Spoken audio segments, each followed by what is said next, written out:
KwabaseKorinte wesibili isahluko sesishiyagalombili soqala ukufunda evesini lokuqala.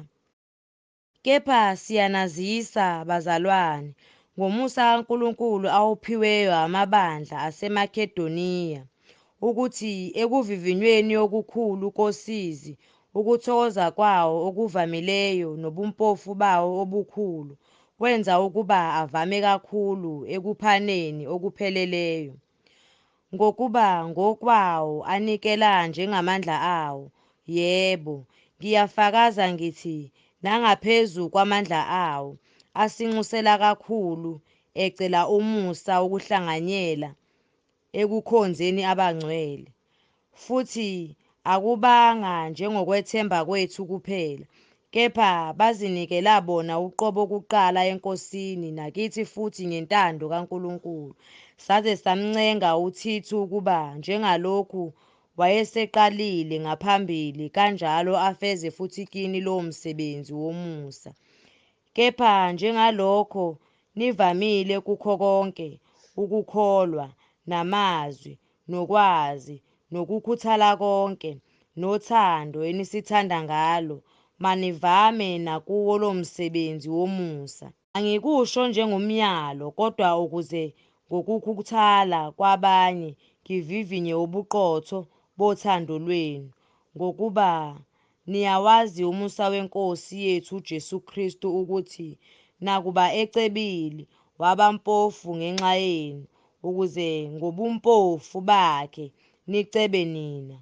Kulokhu nginitshela ukubona kwami, ngokuba lokhu kulungele nina enaqala nyakenye, kungekwenza kuphela nokuthanda, kepha manje fezani nokwenza, ukuze njengalokho kwabakhona inhliziyo ethandayo, kanjalo kube khona nokufeza njengeninakho, ngokuba uma uthando lukhona, kwamukeleka njengalokho umuntu anakho, kungenjengalokho engenakho.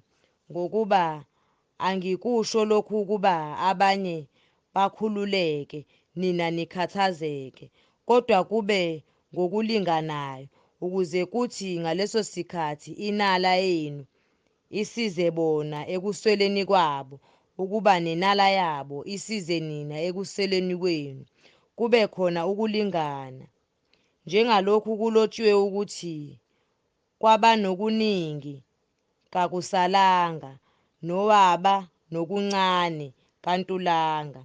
Kepha makabongwe uNkulunkulu obeka enhliziyweni kaThithu lenkuthalo ngani, ngokuba wamukela umyalo wethu, kepha naye ekhuthele kakhulu waphuma eza kini ngokuzithandela.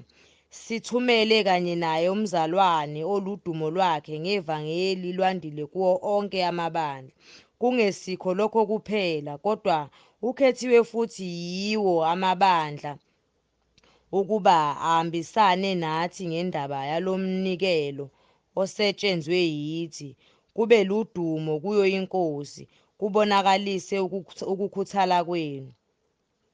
Sigwemele lokhu ukuthi kungaba khona osisolayo ngaleso sipho esikhulu esisetshenzwe yithi, ngokuba sinakekela okuhle, kungesemehlweni eNkosi kuphela, kodwa nasemehlweni abantu.